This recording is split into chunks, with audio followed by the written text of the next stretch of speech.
Hello friends, welcome to my YouTube channel learning academy. आज की video में हम पढ़ेंगे फ्यूचर कंटिन्यूअस टेंस के बारे में।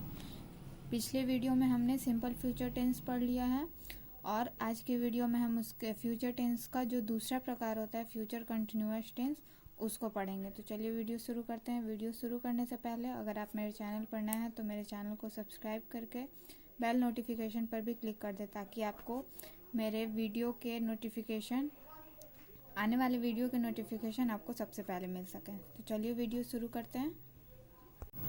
सबसे पहले जो है वो हम पढ़ेंगे कि फ्यूचर कंटिन्यूअस टेंस की पहचान क्या होती है। एक चीज़ हम आपको बता दें कि फ्यूचर कंटिन्यूअस टेंस ही नहीं, जो कंटिन्यूअस वर्ड है वो आपको प्रेजेंट टेंस में भी मिलेगा, पास्ट टेंस में भी मिलेगा और फ्यूचर में भी मिलेगा। तो कंटिन्यूअस टेंस की पहचान क्या होती है, पहले आप ये समझ लीजिए कि कंटिन्यूअस में है वो कैसे होगा। तो उसमें होता है क्या कि आपका रहा रही होता है, रहा रही रहे, ये सब जो वर्ड होता है वो आपका कंटिन्यूअस में होता है। अब प्रेजेंट में रहेगा तो रहा है, खा रहा है, जा रहा है। अगर पास्ट में होगा तो खा रहा था। बस आपका था, है और होगा का चेंजिंग हो जाता है टेंस के हिसाब से। बाकी जो रहता है, जो मेन इसका वर्ड है कंटिन्यूअस के पहचान के लिए, वो रहा, रही, रहे, ये सब होता है। ठीक है।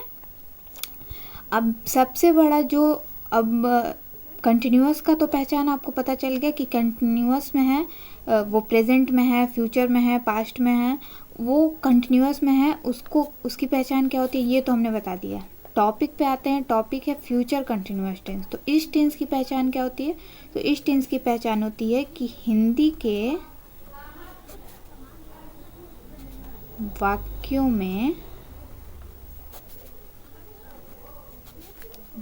में टेंस की क्रिया के अंत में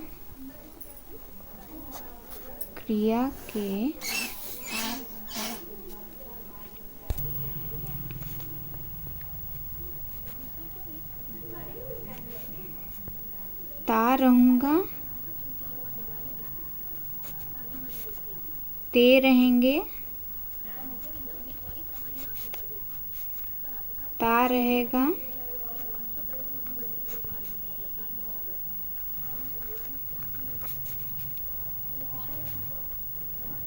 ते रहेगी,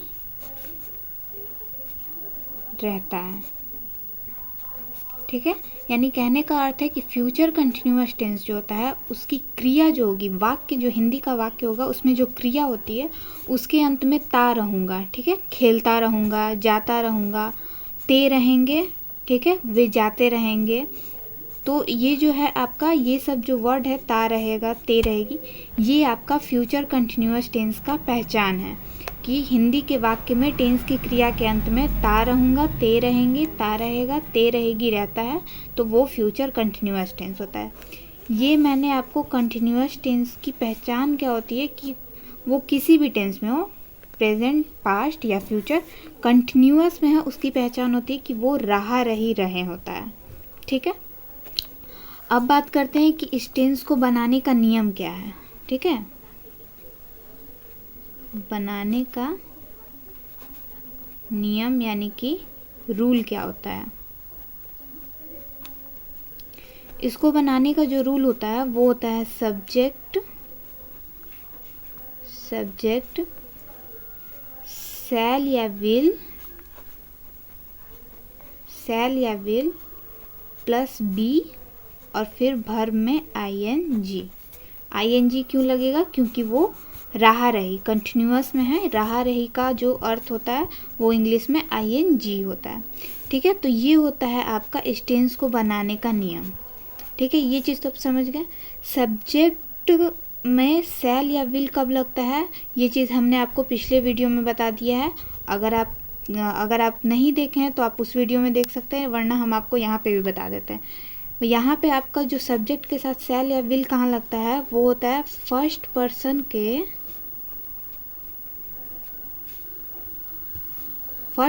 के साथ फर्स्ट पर्सन के सिंगुलर नंबर और प्लूरल नंबर के साथ सेल लगता है। ठीक है, सेल लगता है। सेकंड है कि विल कहाँ लगता है, तो विल जो होता है वो आपका सेकंड और थर्ड पर्सन दोनों के साथ लगता है। सेकंड पर्सन और थर्ड पर्सन के सिंगुलर नंबर और प्लूरल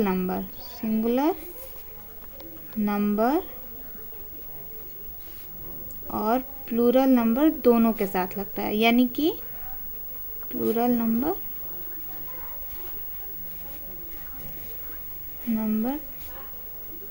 दोनों के साथ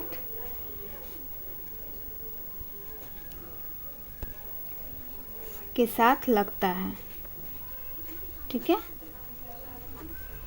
अब हम आपको ये बता देते हैं कि फर्स्ट पर्सन में क्या होता है। तो फर्स्ट पर्सन में आपका आता है आई और वी,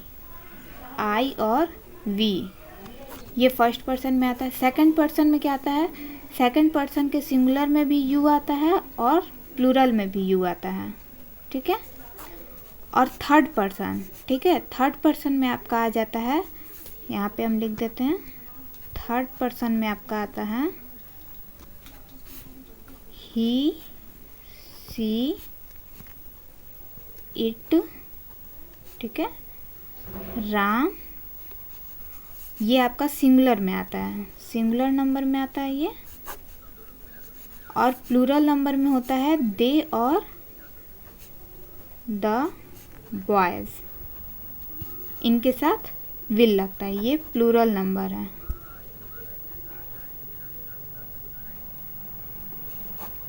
तो उम्मीद है आपको बनाने का नियम क्या है वो आपको समझ में आ गया होगा कि जो बनाने का नियम है उसमें आपका सेल और विल कहाँ लगता है और किस पर्सन के साथ लगता है। ठीक है, तो बनाने का नियम हमने देख लिया, पहचान क्या होता है इस टेंस का वो भी हमने देख लिया। अब हम देखते हैं कि अलग अलग जो सेंटेंस होते हैं, यानी कि interrogative, affirmative, interrogative, negative, W family, इन सब के साथ बनाने का जो नियम है उसमें थोड़ा सा चेंजेस होता है। तो उस जो चेंज हैं बनाने के नियम में, आपको सेंटेंस बनाने के नियम में, उस चेंज को हम देखते हैं कि कैसे कैसे अलग अलग सेंटेंस में अलग अलग जो बनाने का नियम है वो क्या है।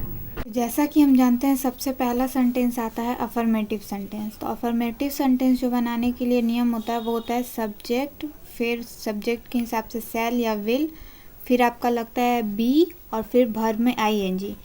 वर्ब में आईएनजी जो होता है वो वर्ब फॉर्म में वर्ब 4 होता है। ठीक है, अगर आप चाहें तो यहाँ पे वर्ब 4 भी लिख सकते हैं, या फिर हम यहाँ पे लिख देते हैं वर्ब 4। या वर्ब में आईएनजी लगाने का मतलब होता है कि वर्ब का चौथा जो फॉर्म होता है वो, तो वर्ब का चौथा फॉर्म होता है कि क्रिया में आईएनजी लगा रहता है। ठीक है, तो यहाँ पे आप एक सेंटेंस देखिए कि मैं पढ़ता रहूँगा। ठीक है, तो इसका जो सेंटेंस बनेगा इंग्लिश में ट्रांसलेट होगा वो होगा आई शैल बी रीडिंग। ठीक है, मैं पढ़ता रहूँगा। दूसरा वाक्य है कि सीता गाना गाती रहेगी। तो सीता विल बी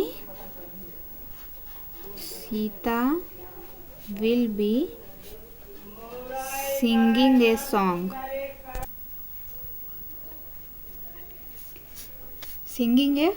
सीता गाना गाती रहेगी। ठीक है, अब आप एक सेंटेंस यहाँ पे देखिए तो आपको कुछ चीज़ों का समझ में आएगा, मतलब कुछ चीज़ों के बारे में हम आपको यहाँ पे बताते हैं एक सेंटेंस के द्वारा।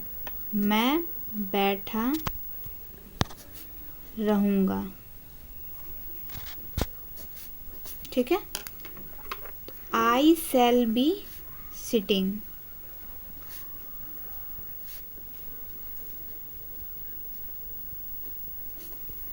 ठीक है, ये आपका 3 सेंटेंस है affirmative sentence future continuous tense का। अब आप यहाँ पे इम्पॉर्टेंट पॉइंट में हम आपको दिखाते हैं। यहाँ पे एक सेंटेंस है, मैं व्यस्त रहूँगा। ठीक है, अब आप इसका सेंटेंस कैसे बनाएंगे? तो आप कहेंगे आई शैल बी बिजिंग। तो बिजिंग नहीं हो सकता है, वर्ब का ये चौथा फॉर्म में नहीं जा सकता है। बिजी जो है वो बिजिंग में नहीं हो सकता, आईएनजी उसमें नहीं लग सकता है। इसमें आपका बनेगा कि आई शैल बी बिजी। तो ये आपका जो सेंटेंस है ये आपका सिंपल फ्यूचर टेंस का सेंटेंस है, सिंपल फ्यूचर टेंस का सेंटेंस है। इसलिए कि फ्यूचर कंटिन्यूअस टेंस के लिए क्या ज़रूरी है कि शैल बी के बाद जो वर्ब होता है वो वर्ब का चौथा रूप में होना चाहिए, यानी वर्ब चौथे फॉर्म में अपने होना चाहिए, यानी उसमें आईएनजी लगा रहना चाहिए। और यहाँ पे आईएनजी नहीं लगा हुआ है। ठीक है, तो मैं व्यस्त रहूँगा ये ज़रूर है, लेकिन आपका जो है इसमें ज़रूरी है कि वर्ब जो है वो अपने चौथे फॉर्म में होना चाहिए, और वर्ब यहाँ पे चौथा फॉर्म में नहीं है। तो ये सिंपल फ्यूचर टेंस का सेंटेंस है, ना कि फ्यूचर कंटिन्यूअस टेंस का। तो इसमें आपको अंतर पता चल गया। कभी कभी इस तरह के सेंटेंस आपको एग्ज़ाम में मिल सकते हैं, तो आपको कंफ्यूज नहीं होना है, क्योंकि कुछ जो वर्ब के फॉर्म्स होते हैं वो वर्ब के चौथे फॉर्म में नहीं जा सकते, उसमें कोई चेंजिंग नहीं होता है। ठीक है, अफर्मेटिव सेंटेंस हमने देख लिया। अब देखते हैं निगेटिव सेंटेंस। निगेटिव सेंटेंस जो होता है उसमें आपका जो बनाने का नियम होता है वो होता है सब्जेक्ट प्लस शैल या विल, फिर नॉट, फिर बी, और फिर आपका वर्ब फोर, या फिर कहिए कि वर्ब में आईएनजी लगा रहता है। ठीक है, अब इसका आप सेंटेंस देखेंगे तो होगा तुम पढ़ते नहीं रहोगे। तुम पढ़ते नहीं रहोगे। इसका इंग्लिश में सेंटेंस क्या बनेगा? वो बनेगा you will not be reading.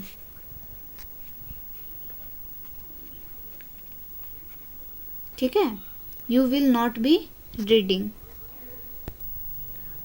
तो यहाँ पे हम आपको सेंटेंस भी दिखा रहे हैं और उसको ट्रांसलेट करके भी बता रहे हैं। तो तुम पढ़ते नहीं रहोगे, ये सब्जेक्ट हो गया, तो यू के हिसाब से ये सेकंड पर्सन है तो विल लगेगा।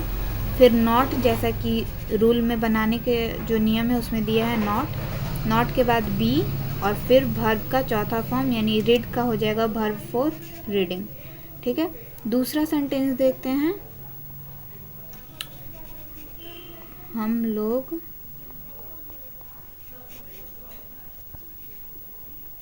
कुछ करते नहीं रहेंगे। ठीक है, तो हम लोग का क्या हो जाएगा? हम लोग का हो जाएगा वी। कुछ करते नहीं रहेंगे, तो वी के साथ पहले होगा शैल, क्योंकि ये फर्स्ट पर्सन है। We shall be doing nothing. अब यहाँ पे थोड़ा सा आप ध्यान दीजिए, यहाँ पे नॉट नहीं लगा है। इसलिए नहीं लगा है क्योंकि यहाँ पे नहीं जरूर है, लेकिन कुछ करते नहीं रहेंगे, यानी कि ये आपका सब जो नॉट है वो दूसरी चीज़ में चेंज हो रहा है, यानी कि कुछ करते नहीं रहेंगे। करना का होता है डूइंग और कुछ नहीं का होता है नथिंग। तो आपको नॉट नहीं लगाना है इसमें, यहाँ पे जो नथिंग है वही आपका नॉट का काम कर रहा है, क्योंकि कुछ नहीं कह रहा है तो कुछ नहीं का होता है नथिंग।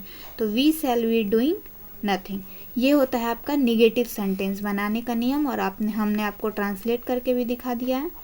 चलिए अब देखते हैं जो कि होता है तीसरा इंट्रोगेटिव सेंटेंस। तो इंट्रोगेटिव सेंटेंस बनाने का नियम क्या होता है वो देखते हैं।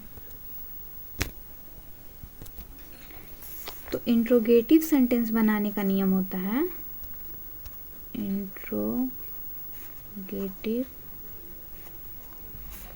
सेंटेंसेस। ठीक है, इसको बनाने का नियम होता है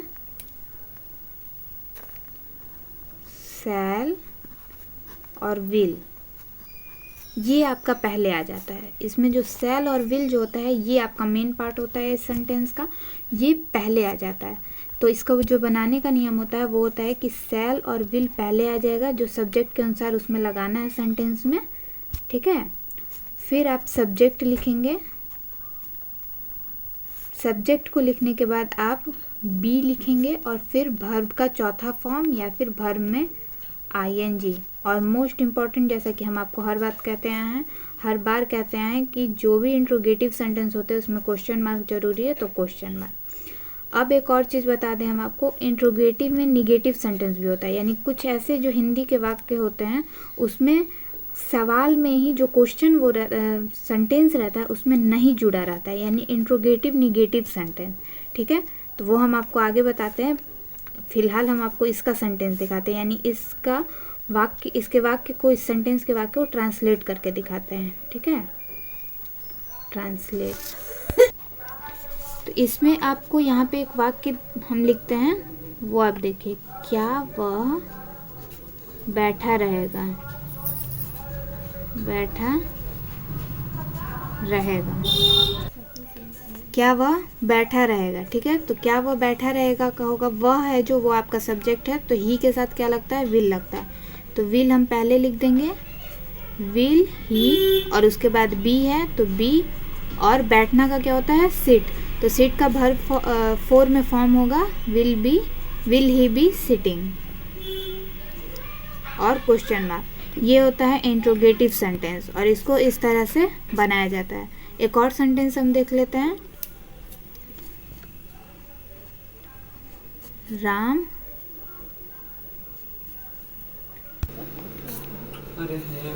क्या राम पढ़ता रहेगा, पढ़ता रहेगा।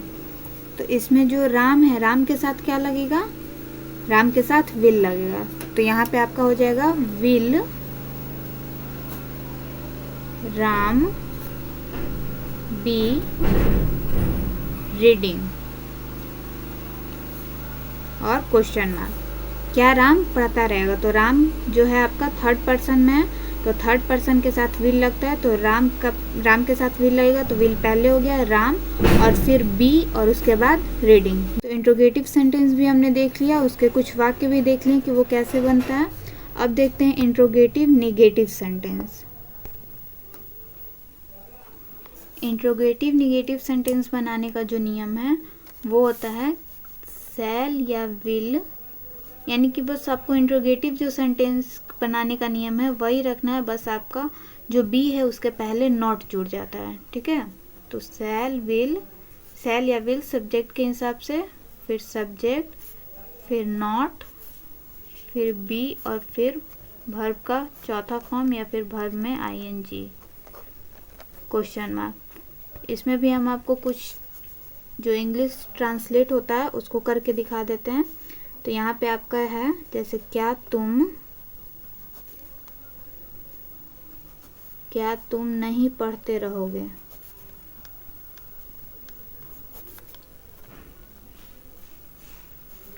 नहीं पढ़ते रहोगे। ठीक है, तो इसमें ये इंट्रोगेटिव निगेटिव सेंटेंस है, इसमें क्वेश्चन मार्क्स भी है और निगेटिव यानी कि नहीं भी जुड़ा हुआ है। तो इसमें होगा यू के साथ विल लगेगा, तो विल आपका पहले हो जाएगा, क्योंकि ये सेकंड पर्सन है, तो यू के साथ will you not be reading, और फिर क्वेश्चन मार्क। ये होता है इंट्रोगेटिव निगेटिव सेंटेंस। अब आता है डब्ल्यू फैमिली, जिसमें होता है व्हाट, वाई, व्हेन, हाउ और वेयर। इन सब के साथ आप कैसे सेंटेंस बनाएंगे, तो डब्ल्यू फैमिली का भी हम देख लेते हैं। डब्ल्यू फैमिली, इसमें क्या होता है कि जब कोई प्रश्नवाचक वाक्य होता है, जैसे कि इंट्रोगेटिव जो सेंटेंस होता है उसमें जब प्रश्नवाचक वाक्य में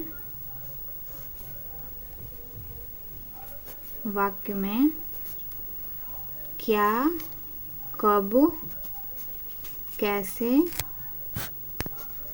क्यों रहता है, तब उसका अनुवाद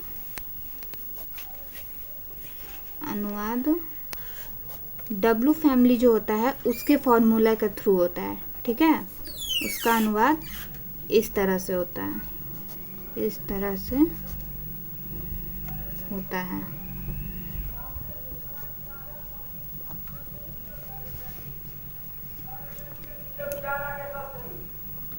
ठीक है, तो इसको जो बनाने का नियम है,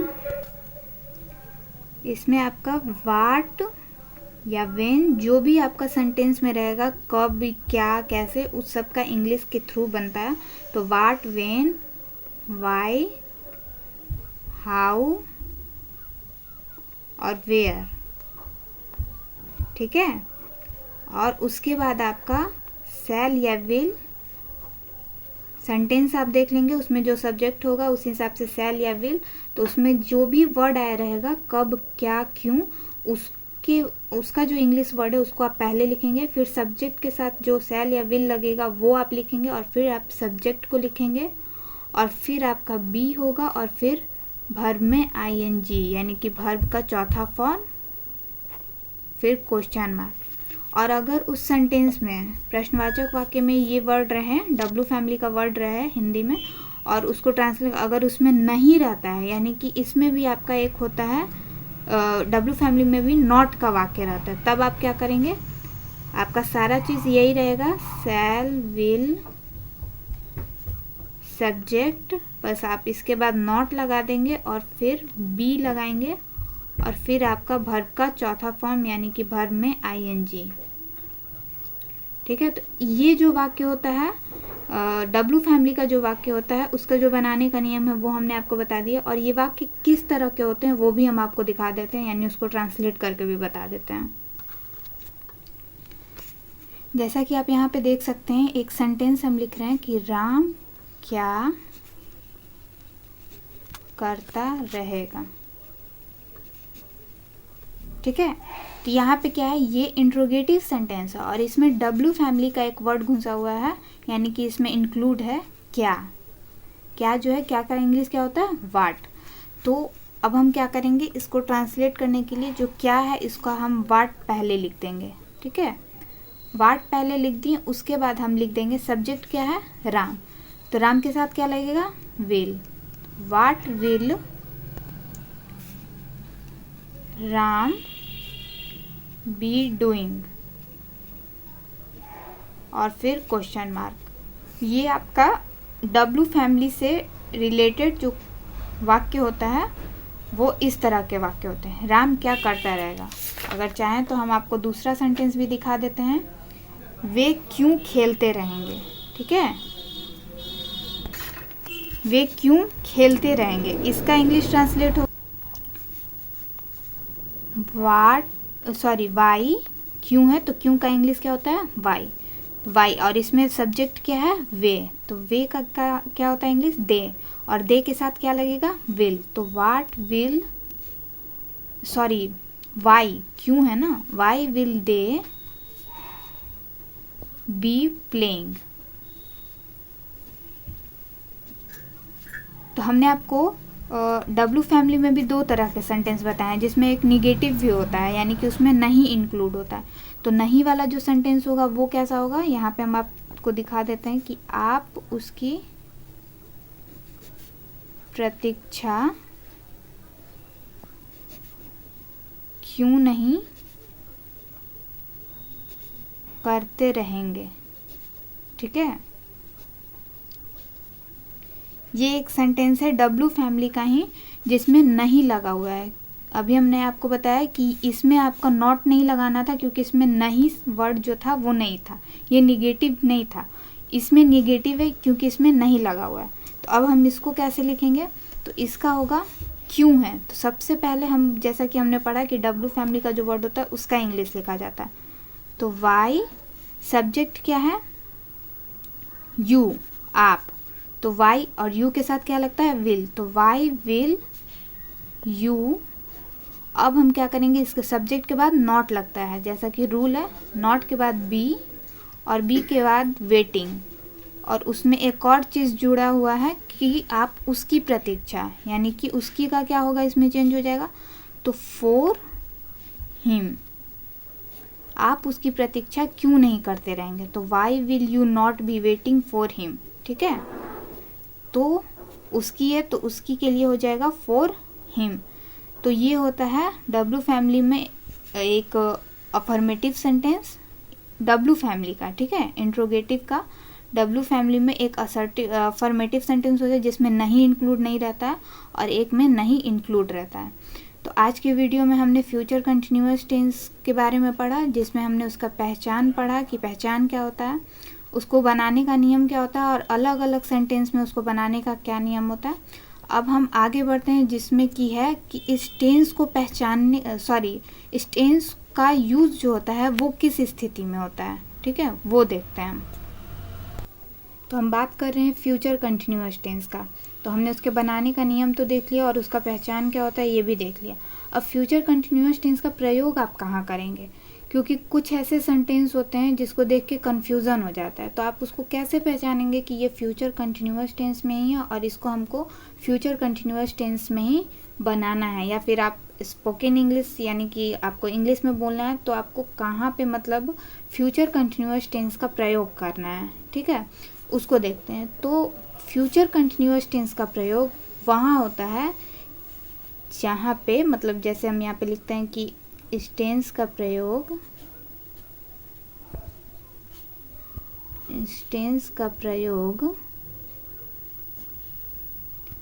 ऐसे कार्य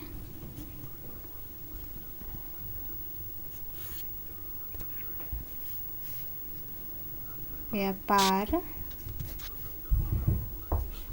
का बोध कराने के लिए होता है,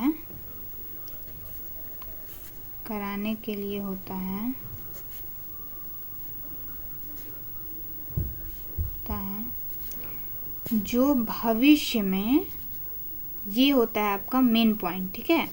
फ्यूचर कंटिन्यूअस टेंस का प्रयोग कहाँ होता है, उसका ये जो मेन पॉइंट है यही आपका इसके प्रयोग को बता रहा है। जो भविष्य में किसी खास वक्त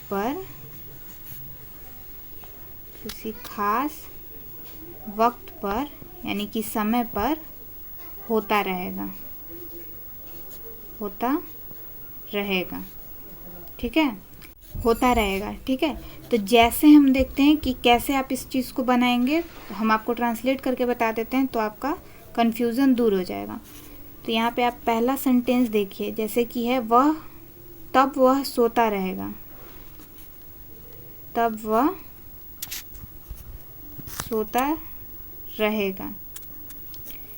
इसका भी हम आपको ट्रांसलेट करके बताते हैं। और दूसरा सेंटेंस है कि मैं वहाँ रुका हुआ रहूँगा,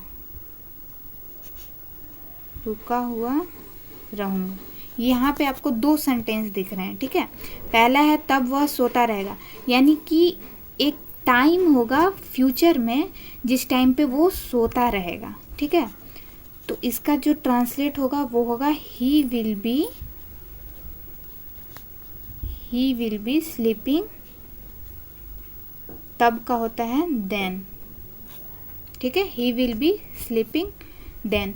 एक टाइम होता है, यानी कह रहा है भविष्य में किसी खास वक्त पर होता रहेगा, वो काम जो है फ्यूचर में किसी के खास टाइम पे होता रहेगा, यानी कि एक टाइम होगा फ्यूचर में जिस टाइम पे वो जो भी है वो सोता रहेगा, तो he will be sleeping then. दूसरा है मैं वहाँ रुका हुआ रहूँगा, यानी कि फ्यूचर में एक टाइम होगा जिस टाइम पे जो मतलब मैं है, जो भी सब्जेक्ट है वो कह रहा है कि वहाँ रुका हुआ रहूँगा, वो वहाँ पे रुका रहेगा, ठीक है, वहाँ पे स्टेइंग देयर, मैं वहाँ रुका हुआ रहूँगा। तो मैं का क्या होगा आई, और आई के साथ क्या लगेगा शैल, आई शैल बी स्टेइंग देयर। तो उम्मीद है आपको फ्यूचर कंटिन्यूअस टेंस का प्रयोग किस स्थिति में होता है, कहाँ होता है, ये आपको समझ में आ गया होगा।